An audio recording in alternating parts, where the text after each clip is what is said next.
Here's everything you need to know about the 2023 Carrera S Cabriolet in just 5 minutes. This car is also available for rent, lease, or buy at Platinum Group. All information in the description below.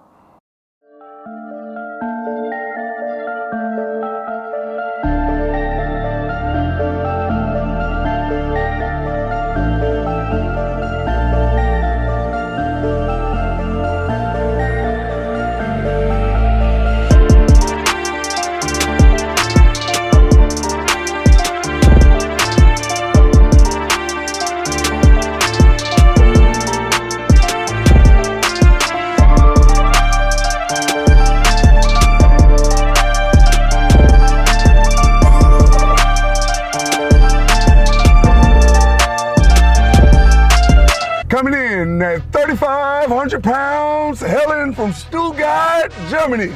We give you the iconic 911 Porsche.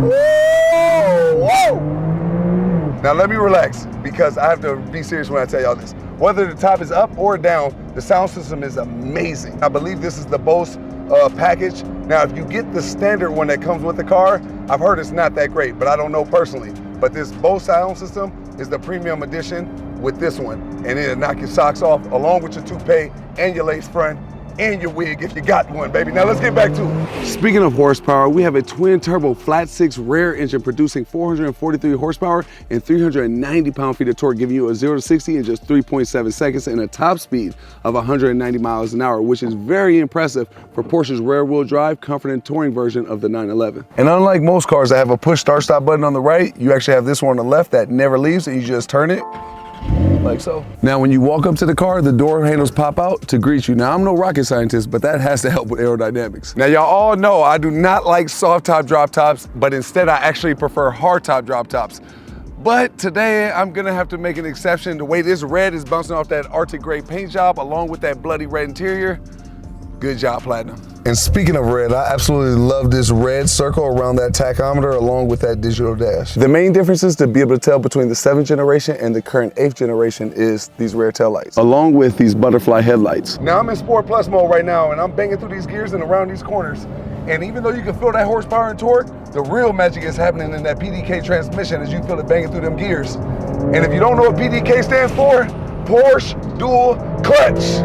3 words, baby. You even have 5 different modes that you could choose from in this car that you could do through the infotainment screen or right here on the steering wheel. And you can go through wet, normal, sport, sport plus, or individual. And as you're driving, you can literally see the rear spoiler lift up through the rear view mirror. But if that don't tickle your fancy enough, guess what? You can raise and lower the spoiler right there through the infotainment screen. Now, I got both hands on the wheel, so I ain't gonna be able to do that right now. You even have Apple CarPlay and Android Auto. Now, once you drop the top, look in the back seat and lift this seatbelt and pull that latch, you got something that looks something like an ironing board, but it's really made for extra storage space for something that needs to travel vertically.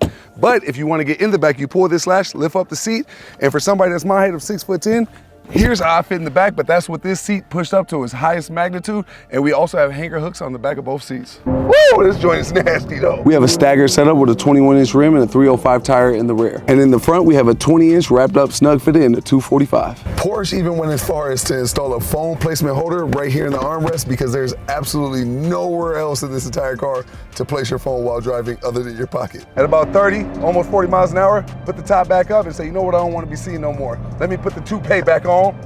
And guess what? As soon as it's done, let's go crazy again, baby. Now let's go over a few of my personal pros and cons about the 911 Carrera S Cabriolet.